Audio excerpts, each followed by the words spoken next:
News 9 టీవీకి స్వాగతం. జగిత్యాల రాజకీయాలు ఒక్కసారిగా హీటెక్కాయి.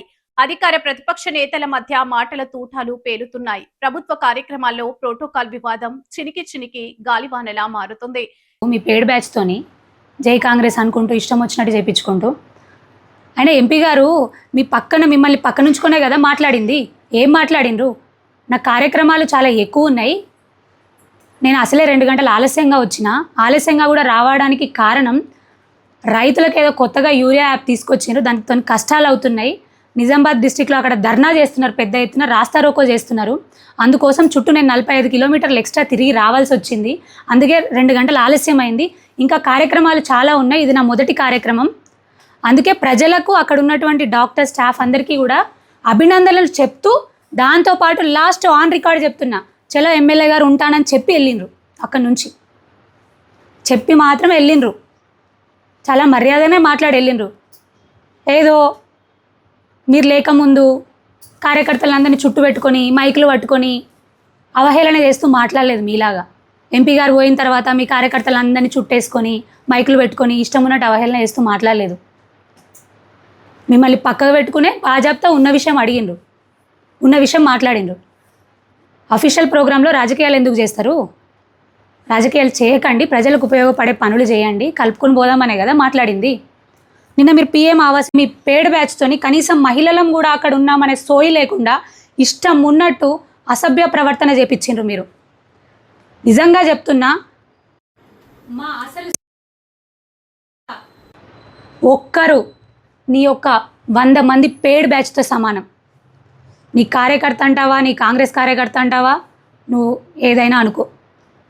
మా కార్యకర్తలకి డబ్బులు ఇవ్వడం, నిన్ను నీ కార్లకు స్టిక్కర్లు వేయించుకొని బతిమ్లాడి, ఇక్కడ నీ వాళ్ళకి డబ్బులు ఇచ్చుకొని, నువ్వే పెట్రోల్ పోయించుకొని, నువ్వే బండ్లు పెట్టించుకొని, బతిమ్లాడి నీ పేడ్ బ్యాచ్ని కొంతమందిని తీసుకొని వచ్చినావు కదా. అసలు సిసలైన మా కాషాయ కార్యకర్త నిక్కార్సుగా ఉంటాడు. ఒక్క రూపాయి ఆశించకుండా నేల మీద పడుకోమన్నా పడుకుంటాడు, పచ్చి కారం మెతుకులు తినమన్నా తింటాడు. గుండెల నిండా అభిమానంతో ఎక్కడికంటే అక్కడికి ఒక్క సింగిల్ రూపాయి కూడా ఆశించకుండా అభిమానంతో పార్టీ కోసం పనిచేసేటటువంటి వ్యక్తి కాషాయ కార్యకర్త, బీజేపీ కార్యకర్త.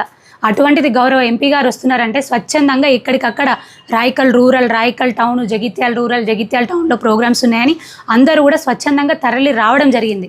కానీ నువ్వు నిన్న చేసింది ఏంటి?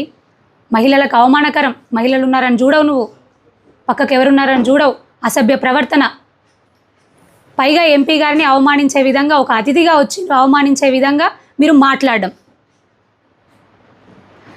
అమృత్ స్కీమ్, అమృత్ 2.0 కింద రాయకల్ మున్సిపాలిటీకి 15 కోట్లు మంజూరైనాయి. ఆ పైసలు ఎక్కడికి పోయినాయి? ఏదో దొంగ కంపెనీ చూపిస్తున్నారు. ఏమైనా అంటే సీఎం రేవంత్ రెడ్డి చుట్టము, మనం ఏం మాట్లాడొద్దు అని అధికారులకే బెదిరింపులు. మున్సిపల్ కమిషనర్ కానివ్వండి, కాన్సర్న్ డిపార్ట్మెంట్ ఇంజనీర్లకు కానివ్వండి. అక్కడ తీరా చూస్తే కొబ్బరికాయ కొట్టి ఇన్ని నెలలు అయిపోయినా కూడా వాటర్ ట్యాంక్ పనులు లేవు, సంపు పనులు లేవు, పైప్ లైన్ పనులు అసలే లేవు. రాయకల్ మున్సిపాలిటీ పరిస్థితి అది. నిన్నటి దాకా ఒక లెక్క, ఇప్పటి నుంచి ఒక లెక్క అన్నట్లుగా BJP fire brand Jagtial incharge doctor Boga Sravani స్థానిక ఎమ్మెల్యేపై కనీవిని ఎరగని రేంజ్ లో ఫైర్ అయ్యారు. కమల నిలయంలో ప్రెస్ మీట్ పెట్టి మరీ కాంగ్రెస్ నేతల బండారం బయట పెట్టారు. సభ మర్యాదల గురించి మాట్లాడే అర్హత ఆ ఎమ్మెల్యేకుందా అంటూ సూటిగా ప్రశ్నించారు బోగా శ్రావణి. అధికారంలో ఉన్నామన్న అహంకారంతో కనీస మర్యాదలు పాటించకుండా ప్రతిపక్ష నేతలను అవమానిస్తారా అంటూ తీవ్ర స్థాయిలో మండిపడ్డారు. అంతేకాదు, సభలో నినాదాలు చేయడానికి కాంగ్రెస్ నేతలు ఏకంగా పేడ్ బ్యాచ్లను రంగంలోకి దింపుతున్నారని, కావాలనే రెచ్చగొట్టేలా చిల్లర రాజకీయాలు చేస్తున్నారని సంచలన ఆరోపణలు చేశారు. గతంలో తాను మున్సిపల్ చైర్పర్సన్ గా ఉన్నప్పుడు కనీసం మైక్ ఇవ్వకుండా, మాట్లాడే అవకాశం ఇవ్వకుండా కార్యక్రమాన్ని ముగించిన చేదు సంఘటనను ఈ సందర్భంగా శ్రావణి గుర్తు చేశారు. అయితే ఈ ప్రెస్ మీట్ లో అసలు హైలైట్ ఏంటంటే, ఎమ్మెల్యేకి బోగా శ్రావణి విసిరిన డైరెక్ట్ ఛాలెంజ్. అవసరమైతే కాంగ్రెస్ కండవా కప్పుకుంటా అని ఎమ్మెల్యే చేసిన వ్యాఖ్యలపై శ్రావణి ఓ రేంజ్ లో విరుచుకుపడ్డారు. నీకు నిజంగా దమ్ము, ధైర్యం ఉంటే దొంగచాటు వ్యవహారాలు కాదు, నేరుగా కాంగ్రెస్ సభ్యత్వం తీసుకుని ప్రజల మధ్యకు రా అంటూ సవాల్ విసిరారు. ఎమ్మెల్యే ఆడుతున్న రాజకీయ బాగోతాలను, తెర వెనుక చీకటి వ్యవహారాలను ఒక్కొక్కటిగా ప్రజల ముందు పెడతానని, బీజేపీ ఎప్పుడూ ప్రజల పక్షానే ఉండి సింహంలా పోరాడుతుందని బోగ శ్రావణి ఇచ్చిన వార్నింగ్ ఇప్పుడు జగిత్యాలలో పొలిటికల్ సెన్సేషన్ గా మారింది.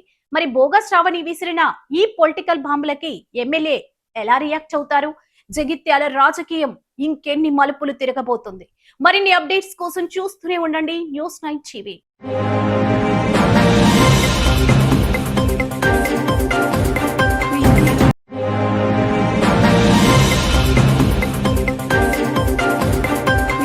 నమస్కారం, న్యూస్9 టీవీకి స్వాగతం. జీవితాంతం రక్తాన్ని చెమటగా మార్చి ఆర్టీసీ సంస్థ కోసం పగలు రాత్రి అనే తేడా లేకుండా చక్రం తిప్పిన కార్మికులకు చివరికి మిగిలింది కన్నీళ్లేనా? దశాబ్దాల పాటు ప్రయాణికులను సురక్షితంగా గమ్య స్థానాలకు చేర్చిన ఆ చేతులు నేడు తమ సొంత హక్కుల కోసం రోడ్డు మీదకు వచ్చి యాచించాల్సిన దయనీయ పరిస్థితి ఎందుకొచ్చింది? ఇది ముమ్మాటికి ఆర్టీసీ యాజమాన్యం ప్రభుత్వాల క్రూరమైన నిర్లక్ష్యమేనా? అవును, ఇప్పుడు హైదరాబాద్ నడిబొడ్డున ఉన్న ఆర్టీసీ క్రాస్ రోడ్స్ లో జరుగుతున్న సంచలన పరిణామాలు చూస్తుంటే ఎవరైనా రక్తం మరిగిపోక మానదు. పదవి విరమణ చేసి నెలలు కాదు ఏళ్లు గడుస్తున్న రిటైర్మెంట్ బెనిఫిట్స్ ఇవ్వకుండా ప్రభుత్వం ఆడుతున్న సైకో గేమ్ కు వ్యతిరేకంగా ఆర్టీసీ రిటైర్డ్ ఉద్యోగుల రణబేరి మోగించారు. ఏ బస్ భవన్ లో అయితే తన జీవితాలను దారపోశారో అదే బస్ భవన్ ముందు ఇప్పుడు ఆకలి కేకలు వేస్తూ ఉపవాస దీక్షకు దిగడం రాష్ట్ర వ్యాప్తంగా పెను దుమారం రేపుతుంది. అయ్యా, వృద్ధాప్యంలో ఉన్నాం, జబ్బుల బారిన పడ్డాం, కనీసం మందుల పిల్లులు కట్టుకోవడానికి కూడా చేతిలో చిల్లి గవ్వలేక ప్రాణాలు అరచేతిలో పెట్టుకుని బతుకుతున్నామంటూ ఆ వృద్ధ జీవులు కన్నీరు మున్నీరవుతున్న తీరు ప్రతి ఒక్కరిని కాల్చివేస్తుంది. తమకు చట్టబద్ధంగా రావాల్సిన గ్రాట్యుటీ, పిఎఫ్, లీవ్, ఎన్క్వాస్మెంట్ తదితర ప్రయోజనాలను ఎందుకు తొక్కిపెట్టారు? రిటైర్డ్ కార్మికుల సొమ్ముతో ప్రభుత్వం పబ్బం గడుపుకుంటోందా అన్న తీవ్ర విమర్శలు ఇప్పుడు వెల్లువెత్తుతున్నాయి. తమను నిర్దాక్షిణ్యంగా గాలికి వదిలేసిన యాజమాన్యం తీరుపై కార్మికులు బగ్గుమంటున్నారు. ఒకవైపు వయసు పైబడి మరోవైపు ఆర్థిక ఇబ్బందులతో ఉక్కిరి బుక్కిరి అవుతున్న ఈ రిటైర్డ్ ఉద్యోగులకు పలు కార్మిక సంఘాలు కూడా వెన్నుదన్నగా నిలుస్తున్నాయి.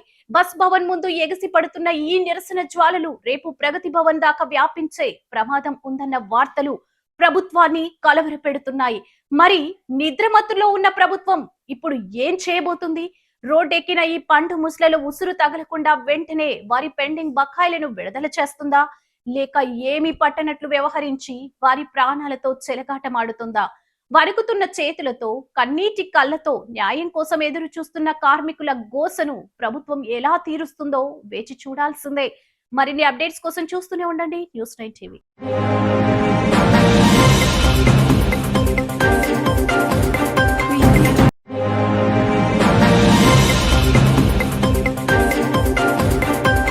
నమస్కారం, న్యూస్9 టీవీకి స్వాగతం. రాష్ట్ర పరిపాలన కేంద్రం తెలంగాణ నడిబొడ్డు సచివాలయం దద్దరిల్లింది.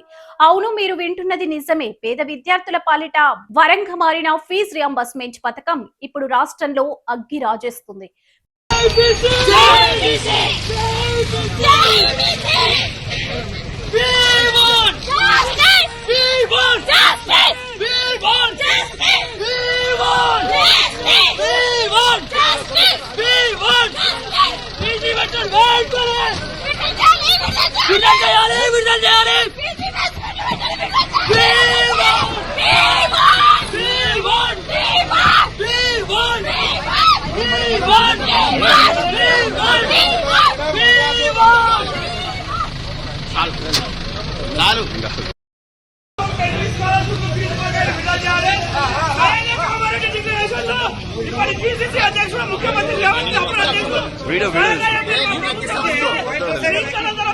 కాంగ్రెస్ ప్రభుత్వానికి బీసీ సంఘాలకు మధ్య పచ్చగడ్డి వేస్తే భగ్గుమనేలా పరిస్థితి మారిపోయింది. ఒకటి కాదు, రెండు కాదు, ఏకంగా 4 దఫాలుగా సచివాలయాన్ని ముట్టడించేందుకు బీసీ నేతలు చేసిన ప్రయత్నాలలో సెక్రటేరియట్ పరిసరాలు రణరంగాన్ని తలపించాయి. పోలీసుల పహారాను ఛేదించుకొని మరీ దూసుకొచ్చిన బీసీ సంఘాల నేతలను అడ్డుకోవడానికి పోలీసులు నానా తంటాలు పడాల్సి వచ్చింది. తీవ్ర ఉద్రిక్తతల నడుమ బీసీ నేతలను ఎక్కడికక్కడ అడ్డుకొని అరెస్ట్ చేసి వివిధ పోలీస్ స్టేషన్లకు తరలించారు. ఇంతకీ బీసీ విద్యార్థుల ఆక్రోశం ఎందుకు కట్టలు తెంచుకుంది? గత 4 ఏళ్లుగా ఫీజుల బకాయిలు ఇవ్వకుండా ప్రభుత్వం నిమ్మకు నీరెత్తినట్లు ఎందుకు వ్యవహరిస్తుంది? బీసీ విద్యార్థులను ఉన్నత విద్యకు దూరం చేసే కుట్ర జరుగుతోందా? ఇదే అనుమానాన్ని వ్యక్తం చేస్తున్నారు బీసీ నేతలు. పాత పద్ధతిలోనే ఫీజు రియంబర్స్మెంట్ ను అమలు చేయాలని డిమాండ్ చేస్తున్న నేతలు కాంగ్రెస్ ప్రభుత్వం ఈ పథకాన్ని పూర్తిగా ఎత్తివేసేందుకు లోపాయకారి కుట్రలు పన్నుతుందని సంచలన ఆరోపణలు చేస్తున్నారు. ఈ ముట్టడి కార్యక్రమంలో పాల్గొన్న బీసీ నేతలు కుల్కచర్ల శ్రీనివాస్, విక్రమ్ గౌడ్, కనకల శ్యామ్లు ప్రభుత్వానికి బహిరంగ అల్టిమేటం జారీ చేశారు. తక్షణమే ఫీజు బకాయిలు విడుదల చేయకపోతే ఇక రోడ్లపైకి వచ్చేది విద్యార్థులే కాదు, ఏకంగా ముఖ్యమంత్రి, మంత్రుల పర్యటనలను ఎక్కడికక్కడ అడ్డుకొని తీరుతామని స్ట్రాంగ్ వార్నింగ్ ఇచ్చారు. ఒకవైపు 4 ఏళ్లుగా పెండింగ్ లో ఉన్న బకాయిలు, మరోవైపు కాంగ్రెస్ సర్కారుపై కుట్ర ఆరోపణలు, ఇంకోవైపు సీఎం టూర్లకు అడ్డం పడతామన్న హెచ్చరికలు. ఇది ఇక్కడితో ఆగే సమరంలా కనిపించడం లేదు. మరి ఈ సెన్సేషనల్ ఇష్యూపై రేవంత్ సర్కార్ ఎలా స్పందిస్తుంది? బీసీల ఆక్రోశాన్ని చల్లారుస్తుందా? మరిన్ని వివరాల కోసం వేచి చూడండి. మరిన్ని అప్డేట్స్ కోసం చూస్తూనే ఉండండి న్యూస్9 టీవీ.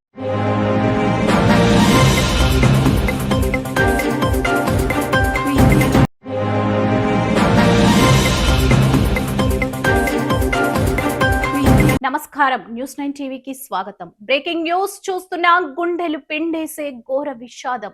వింటూనేంటేనే రక్తం గడ్డకట్టేంత భయంకరమైన ఘటన మేడ్చల్ జాతీయ రహదారిని ఎత్తురోడింది. ఒక సంతోషకరమైన ప్రయాణం క్షణాల వ్యవధిలో ఊహించని మృత్యువుగా మారింది. అసలు అక్కడ ఏం జరిగింది? కళ్ళెదుటే మృత్యు దూసుకొస్తే ఆ క్షణం ఎలా ఉంటుంది? కరీంనగర్ నుండి హైదరాబాద్ కు ఎంతో ఉత్సాహంగా తమ పనుల నిమిత్తం కారులో బయలుదేరింది ఆ కుటుంబం. కారు సాఫీగానే వెళ్తుంది. ఇంకొద్ది సేపట్లో గమ్యస్థానం చేరుకుంటామనుకున్నారు. కానీ వారికి తెలియదు మృత్యువు లారీ రూపంలో తమ కోసం పొంచి ఉందని. మేడ్చల్ పోలీస్ స్టేషన్ పార్టీలోకి రాగానే హైవేపై ఒక్కసారిగా పెను విధ్వంసం. అవతలి వైపు నుండి దూసుకొస్తున్న ఓ భారీ లారీ డ్రైవర్ నియంత్రణ కోల్పోయి ఏకంగా డివైడర్ దూకి గాల్లోకి లేచి కరీంనగర్ నుండి వస్తున్న కారు మీదకు మృత్యు పాశంలా పడింది. తప్పించుకునే అవకాశం లేదు. కనీసం ఏం జరుగుతుందో అర్థం చేసుకునే లోపే జరగాల్సిన ఘోరం జరిగిపోయింది. కారు పూర్తిగా నుజ్జునుజ్జైంది. రేకుల డబ్బాను నలిపివేసినట్లుగా కారు బొమ్మలా మారింది. ఆ కారులో ఉన్నది ఒక తండ్రి, ఒక తల్లి, వారి చేతికొచ్చిన కొడుకు. ఏ ఆసుపత్రికి తీసుకెళ్లే అవకాశం కూడా లేకుండా ముగ్గురు అక్కడికక్కడే విగత జీవులుగా మారారు. ఉదయం నవ్వుతూ ఇల్లు దాటిన ఆ కుటుంబం ఇప్పుడు రక్తపు మడుగులో విగత జీవులై పడి ఉన్నారు. ఒక్క ప్రమాదం ఒక కుటుంబాన్ని సమూలంగా తుడిచిపెట్టేసింది. ఇంతకీ ఆ లారీ డ్రైవర్ ఏం చేస్తున్నాడు? నిద్ర మత్తులో ఉన్నాడా, లేక మధ్య మత్తులో స్టీరింగ్ వదిలేశాడా? డివైడర్ దాటి వచ్చి మరి 3 ప్రాణాలను బలి తీసుకున్న ఆ రాక్షస లారీ వెనుక ఉన్న నిర్లక్ష్యం ఎవరిది? ఈ ఘోర ప్రమాదంపై గ్రౌండ్ జీరో నుండి మరిన్ని వివరాలు అందించేందుకు మా కరెస్పాండెంట్ రిపోర్టర్ లైవ్ లో ఉన్నారు. అసలు అక్కడ పరిస్థితి ఏంటి? పోలీసులు ఏమంటున్నారు? మరిన్ని అప్డేట్స్ కోసం చూస్తూనే ఉండండి న్యూస్9 టీవీ.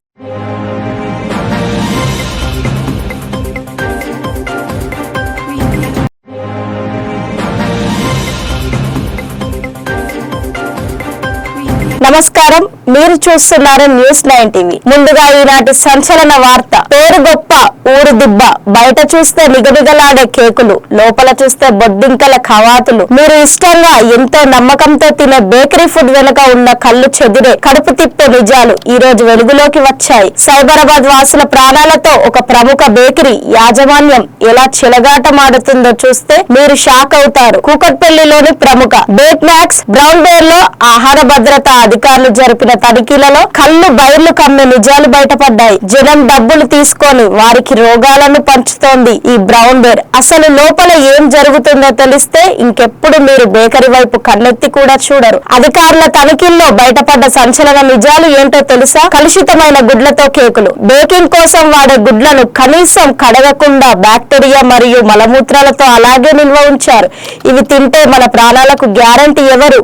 వంటగదిలో బొద్దింకల సామ్రాజ్యం. వంటగదిలో ఎక్కడ చూసినా బొద్దింకలు స్వైర విహారం చేస్తున్నాయి. మనం తినేది బేకరీ ఫుడ్డా లేక బొద్దింకల ఫుడ్డా? ముడి సరుకుల్లో పావురాల మకం. మనం తినే ఆహారానికి వాడే ముడి సరుకులు ఉండే గోదాము పావురాలకు అడ్డగా మారింది. ఆ సరుకుల్లో పావురాలు, రెట్టలు, ఈకలు కలిసిపోయాయా అన్న అనుమానాలు వ్యక్తమవుతున్నాయి. తుప్పు పట్టిన ట్రేలల్లో వంట. క్యాన్సర్ లాంటి భయంకరమైన వ్యాధులకు కారణమయ్యే తుప్పు పట్టిన ఇనుప ట్రేలల్లోనే వీళ్ళు మనకు బేకింగ్ చేసి పెడుతున్నారు. ఇంతకంటే దారుణం ఇంకేమైనా ఉందా? తేదీ మోసాలు లేవు, దగా ఏమీ ఆగలేదు, వీరు అమ్మే ఉత్పత్తుల మీద తయారీ తేదీ లేదు, గడువు తేదీ లేదు అంటే ఎప్పుడో నెలల క్రితం పాడైపోయిన ఫుడ్ను కూడా కొత్త బ్యాచ్ నెంబర్ వేసి మనకు అంటగడుతున్నారా అన్న తీవ్రతమైన ఆరోపణలు వినిపిస్తున్నాయి. ఏదో నేపానికి సిబ్బందికి ఏప్రాళ్లు తొడిగించి లోపల మాత్రం ఇంతటి దారుణమైన వాతావరణంలో ఆహారాన్ని తయారు చేస్తున్నారు. ఫ్లోర్ మొత్తం జారుడుగా ఎగుడుదిగుడుగా ఉంది. కనీస పరిశుభ్రతకు ఆమడ దూరంలో ఈ బ్రౌన్ బేర్ కిచెన్ ఉంది. దీనిపై ఆహార భద్రతా అధికారులు తీవ్ర ఆగ్రహం వ్యక్తం చేశారు. ఫుడ్ శాంపిల్స్ ను వెంటనే ల్యాబ్ కు పంపించారు. ఈ ఘోరమైన ఉల్లంఘనలకు గాను యజమాన్యానికి షోకాజ్ నోటీసులు జారీ చేయబోతున్నారు. తనిఖీలలో ఈ రెస్టారెంట్ కు 100కి కేవలం 78% స్కోర్ మాత్రమే వచ్చింది. ఇది అత్యంత దారుణమైన పనితీరుకు నిదర్శనం. సైబరాబాద్ ప్రజలారా తస్మత్ జాగ్రత్త. రంగుల బోర్డులు, బ్రాండ్ పేర్లు చూసి మోసపోకండి. మీరు మీ పిల్లలకు తినిపిస్తున్నది కేకులా లేక విషమా అనేది ఒక్కసారి ఆలోచించండి. ఆహార భద్రత నిబంధనలను గాలికి వదిలేసి ప్రజల ఆరోగ్యంతో వ్యాపారం చేస్తున్న ఇలాంటి సంస్థలపై కఠిన చర్యలు తీసుకోవాలని ప్రజలు డిమాండ్ చేస్తున్నారు. మరిన్ని బేకరీల బండారాల బయట పెట్టే సంచలన వార్తల కోసం చూస్తూనే ఉండండి న్యూస్9 టీవీ.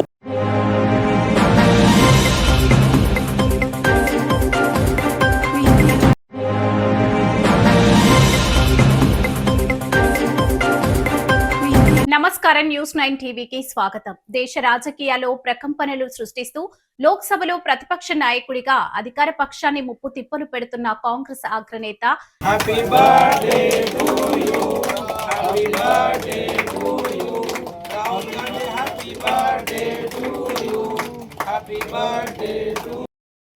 కాంగ్రెస్ పార్టీ జిందాబాద్, కాంగ్రెస్ పార్టీ జిందాబాద్, కాంగ్రెస్ పార్టీ జిందాబాద్. ఈరోజు బేలా మండల కేంద్రంలో కాంగ్రెస్ పార్టీ నాయకులతో కలిసి ప్రియతమ నాయకుడు రాహుల్ గాంధీ గారి 55వ బర్త్డే ఘనంగా జరుపుకోవడం జరిగింది.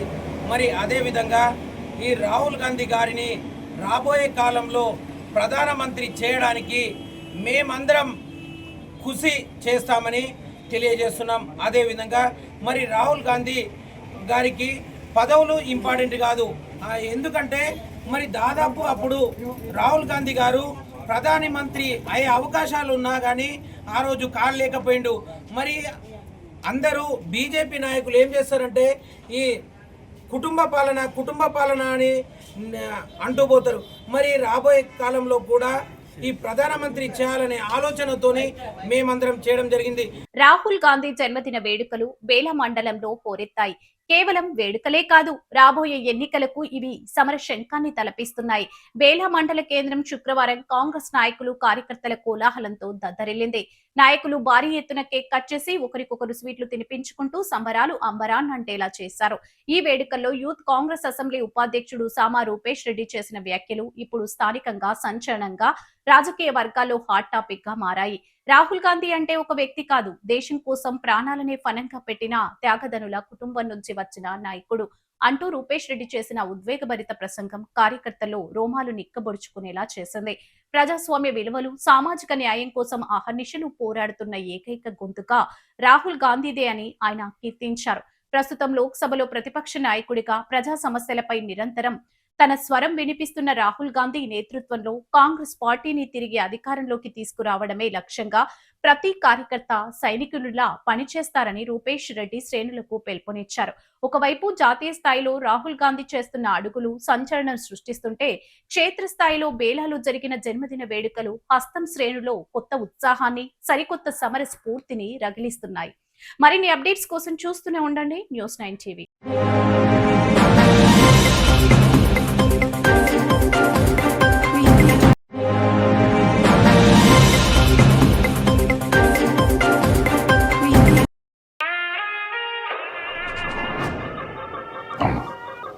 ఫోన్ చేసేయండి. ఏం చెప్పాలి ఇంక? హౌస్ స్పిరిట్ షూటింగ్ మధ్యలో ఈ పాటల సినిమా నాకు అవసరమా? సినిమాల్లోనే పాటలు తీసేస్తున్నారు. నాకు పొద్దున్న షూటింగ్ ఉంది, చూడండి. ఏం చెప్పాలి? సంగీతం గారి గురించి చూసేద్దాం. ప్రొజెక్టర్ ఆన్ చేయండి, లేట్ అవుతుంది.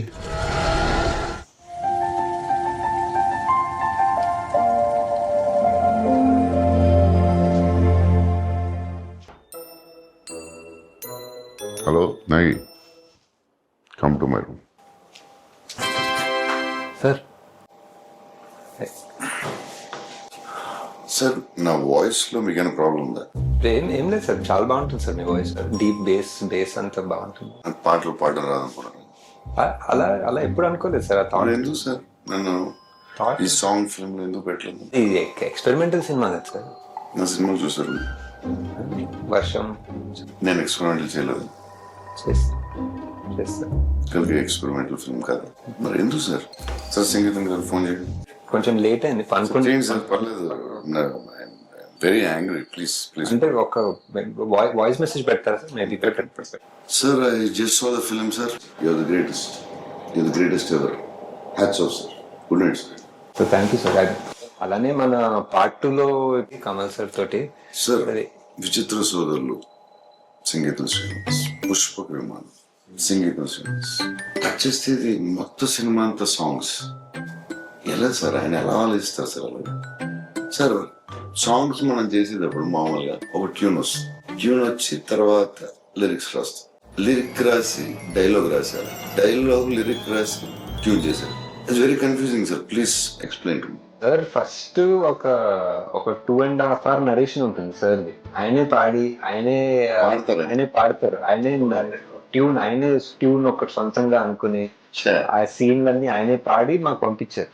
సో ఫస్ట్ మాకు అర్థం కాదు, ఈ పాటల సినిమా ఏంటో మాకు అర్థం కాదని ముందే తెలిసి మాకు ఫుల్ గా పాడి పంపించారు. సో దేవి గారితో అది ఒక్కొక్క సీన్ అది బ్రేక్ డౌన్ చేసి ఇలా అనుకుంటున్నారా అని చెప్పి ఎలా ఆలోచిస్తున్నాడు? అదే సార్, అదే చాలా చాలా ఆలోచించి, అదే కల్కి కూడా చాలా ఆలోచించాను సార్. కల్కి ఆలోచించి ఇప్పుడు నెక్స్ట్ మంత్ మనం ఒక 10 days అదే రిహర్సల్ టైం ఇస్తే మనం ఒక సార్ ఈ సాంగ్స్ ఫిల్మ్ లో సో కొరియోగ్రాఫ్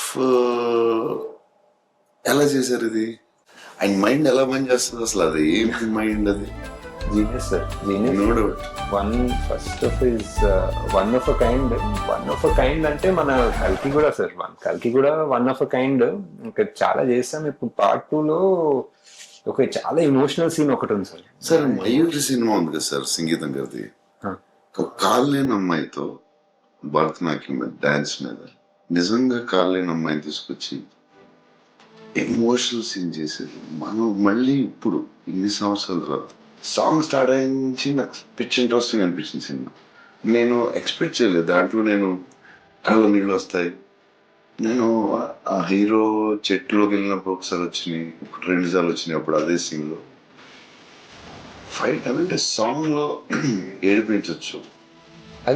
అది దేవి కూడా సార్. దేవి కూడా దీంట్లో సంగీతం గారు ఎంత ఇంపార్టెంట్, ఈక్వల్లీ దేవి. అదే సార్, కల్కి కూడా వరల్డ్ వైడ్ కదా ఫస్ట్ సార్.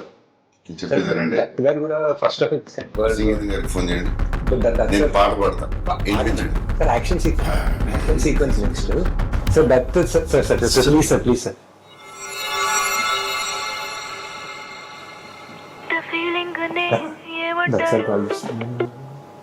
హాయ్ అంకుల్, అది ప్రభాస్ బంగారము. బంగారమే కరెక్టే, కానీ బంగారమే మన సినిమాలో లాగా డేట్స్ మనకే ఇచ్చేస్తారు సార్. మనకే ఎక్కడ పోడు, ఇక్కడ మనకే ఇచ్చేస్తాడు.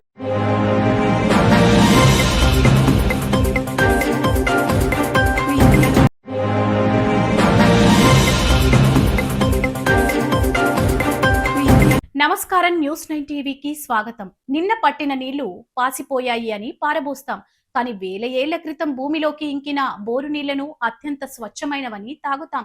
అసలు నీటి వయసు ఎంత? దాని ఎక్స్పైరీకి డేట్ ఉందా? సృష్టిలో ప్రాణకోటికి జీవనాధారం నీరు, కానీ ఆ నీటికి మనమిచ్చే విలువేంటి? దానికంటూ ఒక ఎక్స్పైరీ డేట్ ఉందా? ఈ ప్రశ్నకు సమాధానం వెతికితే నీటి గురించి, మన జీవన శైలి గురించి మనం ఎంత భ్రమలో బతుకుతున్నామో అర్థమవుతుంది. నీటికి ఎక్స్పైరీ డేట్ లేదు, కానీ మన సౌకర్యం, లభ్యత ఆధారంగా దానికి మనం ఒక ఎక్స్పైరీ డేట్ రాసేస్తున్నాం. అదేలాగో చూద్దాం. మన నీరు ఎంత సులభంగా దొరుకుతుందనే దానిపైన మనం దానికి ఇచ్చే విలువ ఆధారపడి ఉంది. నగరాల్లో ఎక్స్పైరీ డేట్ ఒక రోజు. ప్రతిరోజు ఉదయాన్నే మున్సిపల్ కుళాయిల్లో నీళ్లు వచ్చే ఇళ్లలో నిన్నటి నీరు పాసిపోయినట్లే లెక్క. నిన్నటి బిందెలను నిర్దాక్షిణంగా సింక్ లో పారబోసి కొత్త నీరు పట్టుకుంటాం. నీటి కొరత ప్రాంతంలో ఎక్స్పైరీ డేట్ ఒక వారం. వారానికి ఒకసారి మాత్రమే నీటి సప్లై ఉండే కాలనీలో పరిస్థితి వేరు. అక్కడ అదే వారం రోజుల పాత నీరు అచ్చం ఫ్రెష్ గానే ఉంటుంది. ఒక్క చుక్క కూడా పారబోయరు. ఫంక్షన్స్, శుభకార్యాల్లో ఎక్స్పైరీ డేట్ కొన్ని నిమిషాలు. టేబుల్ మీద కొత్త బిస్లరీ బాటిల్ ఓపెన్ చేయగానే పక్కనే సగం తాగి ఉన్న పాత బాటిల్ అకస్మాత్తుగా పనికిరానిదిగా మారిపోతుంది. దాన్ని తీసి చెత్తలో పారేస్తాం. ప్రకృతి చెప్పే కళ్ళు తెరిపించే నిజం, మనం దర్జాగా పారబోస్తున్న నీరు ప్రకృతి దృష్టిలో ఎంత అమూల్యమైందో చెబుతాం. ఎడారి ప్రయాణంలో ప్రాణాలు అరచేతిలో పెట్టుకొని ప్రయాణించేటప్పుడు తదుపరి నీటి వనరు దొరికే వరకు ప్రతి ఒక్క నీటి చుక్క అమృతమే. అక్కడ నీటికి ఎక్స్పైరీ డేట్ ఉండదు. ప్రాణం నిలబెట్టే శక్తే ఉంటుంది. ప్రాజెక్టులు, డ్యాములో, జలాశయాల్లో నిల్వ ఉండే నీరు వర్షాకాలం వచ్చే వరకు, కరువు వస్తే 2-3 ఏళ్ల వరకు కూడా మన దాహం తీరుస్తూనే ఉంటుంది. బోరుబావుల్లో మనం భూమిలో 500 అడుగుల లోతు నుంచి మోటార్లు వేసి తోడే నీరు వందల వేల సంవత్సరాల క్రితం నాటిది. అవును, మనం అత్యంత సురక్షితమైనదిగా భావిస్తూ తాగే ఆ నీటి వయసు వేల ఏళ్లు. అసలు నిజం, నీటికి మరణం లేదు, మన ఆలోచనలకే పరిమితి. శాస్త్రీయంగా చెప్పాలంటే నీరుకి ఎటువంటి ఎక్స్పైరీ డేట్ ఉండదు. ఒక ప్లాస్టిక్ బాటిల్ పాడైపోయి అందులోని రసాయనాలు నీటిలో కలవడం వల్ల నీరు కలుషితం కావచ్చు, లేదా నిల్వ ఉన్న పాత్ర శుభ్రంగా లేకపోతే బ్యాక్టీరియా చేరొచ్చు. కానీ స్వతహాగా నీటికి మరణం లేదు.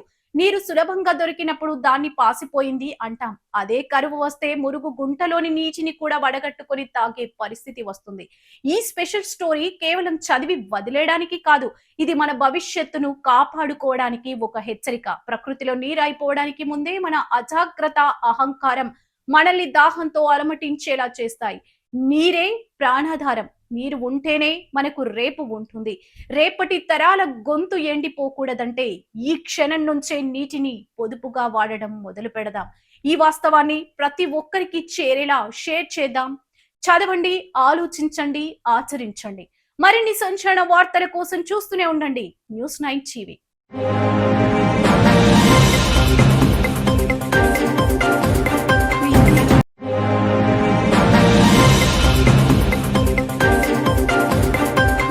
ప్రపంచాన్ని ఆరోగ్యం, ఆనందం వైపు నడిపించే 2 మహత్తర శక్తులకు నేడు ప్రత్యేక రోజు. జూన్ 21న అంతర్జాతీయ యోగా దినోత్సవంతో పాటు ప్రపంచ సంగీత దినోత్సవాన్ని ప్రపంచవ్యాప్తంగా ఘనంగా జరుపుకుంటున్నారు. యోగా శరీరానికి బలం, మనసుకు ప్రశాంతతను అందించే జీవన విధానం. మరోవైపు సంగీతం హృదయాన్ని హత్తుకొని ఒత్తిడిని దూరం చేసే అద్భుత ఔషధం. వేగంగా మారుతున్న నేటి జీవితంలో ఆరోగ్యకరమైన శరీరం కోసం యోగా, ఆనందకరమైన మనసు కోసం సంగీతం ఎంతో అవసరమని నిపుణులు చెబుతున్నారు. దేశవ్యాప్తంగా యోగా శిబిరాలు, సంగీత కార్యక్రమాలు, సాంస్కృతిక వేడుకలు ఉత్సాహంగా కొనసాగుతున్నాయి. వయసుతో సంబంధం లేకుండా ప్రతి ఒక్కరూ యోగాను, సంగీతాన్ని తమ దైనందిన జీవితంలో భాగం చేసుకోవాలని పిలుపునిస్తున్నారు.